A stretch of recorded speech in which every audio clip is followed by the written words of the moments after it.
നിസ്കാരമുറി അടച്ചപ്പോൾ ശിരോവസ്ത്രം, ഇരവാദവും പൊക്കിപ്പിടിച്ചുള്ള നാടകങ്ങൾ അവസാനിപ്പിക്കണം. വിമർശനം. ഹിജാബ് വിവാദത്തിൽ രൂക്ഷ വിമർശനവുമായി കത്തോലിക്ക സഭ മുഖപത്രം ദീപിക. കഴിഞ്ഞ വർഷം ക്രൈസ്തവ സ്കൂളുകളിൽ നിസ്കാരമുറികൾ അനുവദിക്കണമെന്നാവശ്യപ്പെട്ടവർ ഇക്കൊല്ലം ഹിജാബ് ധരിക്കാനുള്ള ആവശ്യവുമായി എത്തിയിരിക്കുകയാണ്. ഭരണഘടനാ അവകാശം നിഷേധിച്ചെന്ന ഇരവാദവും പൊക്കിപ്പിടിച്ചുള്ള നാടകങ്ങൾ അവസാനിപ്പിക്കണമെന്നും മുഖപ്രസംഗം പറയുന്നു. ഇരവാദം പൊക്കിപ്പിടിച്ചുള്ള നാടകങ്ങൾക്ക് ബന്ധപ്പെട്ട സമുദായത്തിന്റെ നേതാക്കൾ തിരശ്ശീലയിടുന്നതാണ് നല്ലത്. ഒരു ജനാധിപത്യ മതേതര സമൂഹത്തെ മതശാഠ്യങ്ങൾ കൊണ്ട് പൊറുതിമുട്ടിക്കുന്നവരെ നിയന്ത്രിക്കണമെന്നും താല്പര്യമില്ലാത്തവർക്ക് മതപ്രകടനങ്ങൾ അനുവദിക്കുന്ന സ്കൂളിലേക്ക് പോകാമല്ലോ എന്നും മുഖപ്രസംഗത്തിൽ പറയുന്നു.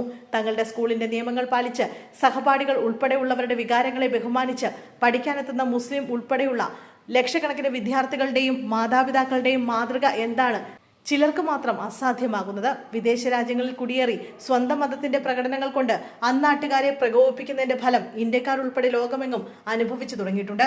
ചെറുപ്പം മുതലേ കുട്ടികളെ തീവ്ര മതവികാരം കുത്തിനിറയ്ക്കുന്ന ഇത്തരം പ്രകടനങ്ങളെ നിയന്ത്രിക്കുന്നതിൽ സർക്കാരുകളും കോടതികളും ജാഗ്രത പാലിക്കണം. വിദ്യാർത്ഥികളെയെങ്കിലും രക്ഷിക്കണം.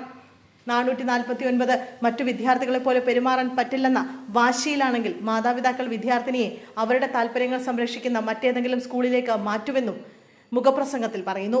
സ്കൂളിൽ യൂണിഫോം മറയ്ക്കുന്ന രീതിയിലുള്ള വേഷം പാടില്ലെന്നും യൂണിഫോം എല്ലാവർക്കും ഒരുപോലെ ബാധകമാണെന്നും പറഞ്ഞ വിദ്യാഭ്യാസ മന്ത്രി സ്കൂൾ മാനേജ്മെന്റ് ഇത്തരം കാര്യങ്ങൾ ഉത്തരവാദിത്വബോധത്തോടെ കൈകാര്യം ചെയ്യണമെന്നും ബാലൻസ് ചെയ്താണ് പ്രതികരിച്ചത്. മറ്റു മതസ്ഥർ നടത്തുന്ന സ്കൂളുകളിൽ നിസ്കാരമുറിയുടെയും ഹിജാബിന്റെയും ഒക്കെ മറയിൽ നുഴഞ്ഞു കയറാൻ ശ്രമിക്കുന്ന മതമൗലികവാദത്തെ ചേർക്കുന്നതല്ലേ ഉത്തരവാദിത്വബോധമെന്നും മുഖപ്രസംഗം പറയുന്നു.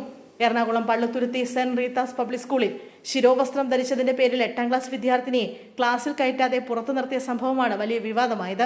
വിദ്യാർത്ഥിനിയുടെ പിതാവ് നൽകിയ പരാതിയുടെ അടിസ്ഥാനത്തിൽ എറണാകുളം വിദ്യാഭ്യാസ ഉപഡയറക്ടർ അന്വേഷണം നടത്തുകയും സ്കൂൾ അധികൃതരുടെ ഭാഗത്ത് ഗുരുതരമായ വീഴ്ച സംഭവിച്ചതായി കണ്ടെത്തിയിരുന്നു.